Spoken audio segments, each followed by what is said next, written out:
ঠিক আছে, হোটেলে ফুটেজ। দেশবাসীর কাছে আমি ক্ষমার দৃষ্টিতে দেখছেন, আমি একটা ভুল করছি যে রিয়া মনিকে নিয়ে আমি কয় জায়গায় আমার জীবনটা নষ্ট করতে চাইছিলাম এবং মনে করেন তাকে আবার ফিরে আনে ভুল, আপনি তাকে একবার ক্ষমার দৃষ্টিতে দেখে তাকে আমার জীবনে নিয়ে আসে।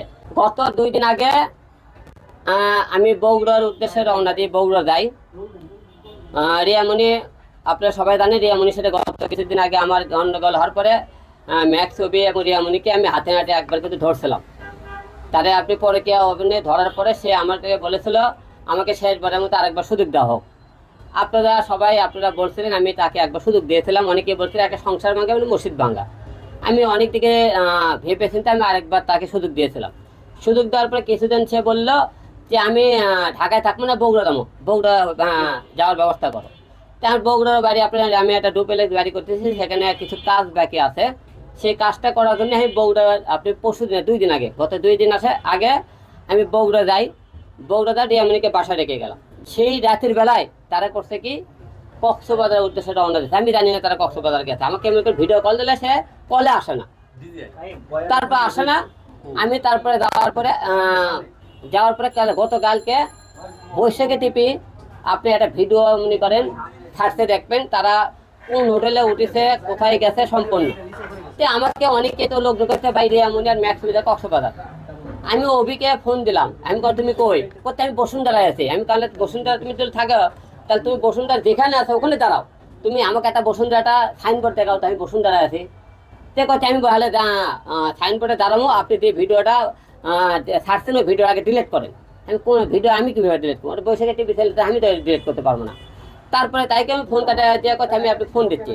তার কিছুক্ষণ পরে তারা কোন হোটেলে যা উঠেছে, হোটেলের ফুটেজ, সে কত নম্বর রুমে তারা ছিল, সব কিছু মিলে আমি সাংবাদিক পাঠালাম রাতের বেলা 10টা 12টার দিকে।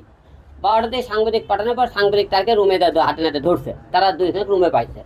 আপনি কোন হোটেলে কক্সবাজার, সে হোটেলে 304 নম্বর রুমে ছিল এবং কোন হোটেল কক্সবাজার সব কিছু আপনারা দেখবেন।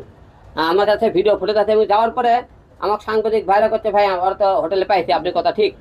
এই দেখেন আপনারা কক্সবাজার সে হোটেলে তাদের ফুটেজ, হোটেলে ফুটেজটা আপনি দেখেন এবং আমরা ফেসবুক ইউটিউবে সব জায়গায় দেওয়া আছে, আপনি ফুটেজটা দিয়ে গেলেন। ঠিক আছে, হোটেলে ফুটেজ। তা আমার কথা তোমরা, আমিও রিয়ামণি করতে আমি বাসায় আমি কোনো তাহলে ওর ভাইয়ের ফোন দিলাম, কোথায় বাসায় ঘুমাইতেছে। তোর বোনকে ফোন দিয়ে বাসায় ঘুমোয়। আমি তাহলে ডাক দাও একটু কথা বলি। সে ডাক দেয় করছে না ঘুমাইতেছে, পরে ডাক দেয়। আমি তো এদিকে ভিডিও ফুটেজ পাইছি, সব কিছু পেয়ে গেছি। পরে বগুড়া সদর থানায় আমি একটা মামলা করলাম, ওই থেকে মামলাটা কক্সবাজার থানায় পাঠাইলো। ওরকে ধরার জন্য গেল। ওরা মনে করি 4টার দিকে সে খবর পেয়ে বুঝে গেছে, 4টার দিকে রুম থেকে বের হয়ে গেছে।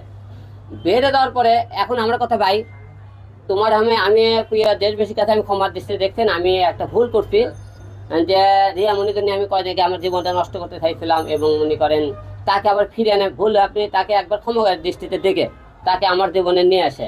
আমাকে অনেকে গালিগালাজ করেছেন যে তাকে মুখে লোক মনে গেছে। এর আগে মনে সে সাগর নামে একটা ছেলে আমার সাথে স্বামী ছিল, তার সাথে মনে করেন করছে নুন নামে একটা ছেলেকে শারীরিক সম্পর্ক করে, সেখানে তার ওই যে আমার ধরার পরে তাকে কিন্তু ছেড়ে দেয়। তারপরে ডিজার নামে একটা ছেলের সাথে সম্পর্ক করে, তারপরে মনে করে পেশকার নামে একটা মিথিলা কিন্তু আপনার বলছিল যে সেই ছেলের সাথে আমাকে সমস্যা, এবং মিথিলা পার্দার ঘুমে থাকা অবস্থায় কিন্তু ম্যাক্সবির সাথে তার শারীরিক সম্পর্ক, সে কিন্তু ভিডিও ফুটেজ সহ আপনাকে আমি ধরছিলাম কিন্তু দেখছেন আর কি। এখন কথা ভাই, একটা মেয়ে বারবার যদি মনে করি মিথ্যে কথা বলে যে আমার কথা ভাই তোমার ওই ম্যাক্সে তোমার ভালোই লাগে, তাহলে তুমি আমার জীবনে কেন আসলা? তোমার তো আসার দরকার ছিল না। আমি তোমাকে ডাকলি তুমি কেন আসবা? আমি মারা গেলে তুমি কেন আসবা?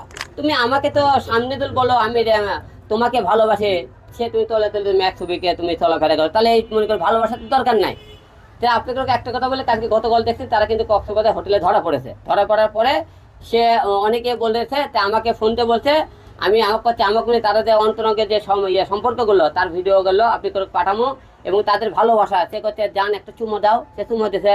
তারপরে করছে যান হলে দেখছিস তোর থেকে কত শোনালে স্মার্ট, তুই তো কাললে তার এটা কত স্মার্ট, তাহলে অনেক অন্তরঙ্গের সে অডিওগুলো আপনারা আমার থেকে নিয়ে যাবেন। তো ওরা কোন হোটেলে আসছে সেই হোটেলের ঠিকানাটা বলে দেন, ভিডিও ফুটেজগুলো আমার থেকে নিয়ে যাবেন আপনারা। তা আমি মিথ্যা কথা বলতেছি কিনা? যে ঘটনা হলে কি তারা কিন্তু সে একের পর এক সে ম্যাক্সের সাথে শারীরিক সম্পর্ক করতেছে, সে আমাকে ধোকা দিতেছে আর বলতেছে তুমি আমার কাছে তুমি ইতির সাথে ভিডিও বানাই। আমার কথা আমি তো ইতির সাথে ভিডিও বানাই, তো তুমি ম্যাক্স অফিস সাথে তুমি ঢাকায় ভিডিও বানা না কেন? তোমার যখন ভিডিও বানাই ইচ্ছে থাকে তুমি তার নিয়ে কক্সবাজার হোটেলে যাই রুমে লেখি করো এবং তুমি বলো কেন আমার বাড়িতে? ও বলে আমি বাসায়। তাহলে মিথ্যা কথা এই যে ফাঁকি দেয়, যে এর মতো মেয়ের সাথে সংসার করে আমি জীবনে অনেক বড় ভুল করেছি, তাকে ক্ষমা করে ভুল করেছি। তো প্রিয় দেশবাসী, আপনারা আমাকে ক্ষমা দিচ্ছেন। সে আজকে আপনারা বলে দিয়েছে সে নাকি আমাকে ঢাকায় এসে ডিভোর্স দেবে। আজকে ডিভোর্স দিয়ে সে ম্যাক্সুবিকে বিয়ে করবে। সে আমাকে বলেছে কোথায় তোকে ডিভোর্স দিয়ে আমি ম্যাক্সুবিকে বিয়ে করবো। ঠিক আছে, এটাই আমার সিদ্ধান্ত চূড়ান্ত। যেহেতু ম্যাক্সুবিকে সে তাকে ভালো লাগে, ভালোবাসায়, জুটি ছাড়তে পারতেছে না, ম্যাক্সুবি তাকে ছাড়তে পারতেছে না। সে মনে করে এই জন্য তাকে আমাকে ডিভোর্স দিয়ে নাকি সে বিয়ে করবে ম্যাক্সুবিকে, সে ঘোষণা দিয়েছে। এখন কখন ডিভোর্স দেবে, কী করবে আমি জানি না। যাই হোক, সে ডিভোর্স দিক, সে ম্যাক্সুবিকে নিয়ে সংসার করে খাক। যে এইরকম মেয়ের সাথে সংসার আর হবে না, কারণ যেহেতু মনে করেন একের পর একশো মনে করে পরকীয়ার সাথে যুক্ত হয়েছে। সে আমাকে বলে যে আমি নাকি বিভিন্ন মেয়ের সাথে পরকীয়া করে শারীরিক সম্পর্ক করি। আমার কথা, আমি থেকে রিয়া মানে 2 বার আপনাকে সামনে প্রেজেন্ট করলাম।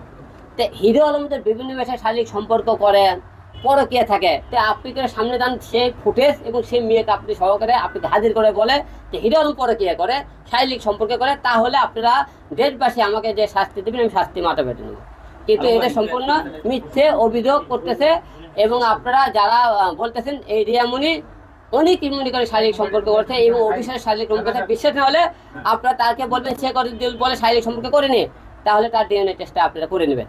আর ওই বলে আমি নাকি বিভিন্ন মেয়ের সাথে শারীরিক সম্পর্ক করছি, আমি যে মেয়ের সাথে শারীরিক সম্পর্ক করছি সেই মেয়ে জানে, আমাকে সহকারে তাকে জানেন, আমাকে ডিএনএ পরীক্ষা করা হয় যে হিরো আলম করছে কিনা এই ধরনের সম্পর্ক। সে আমাকে ডিভোর্স দিয়ে সে আমাকে ম্যাক্সের বিয়ে করবে, আমাকে আজকে অলরেডি ঘোষণাও দিয়েছে।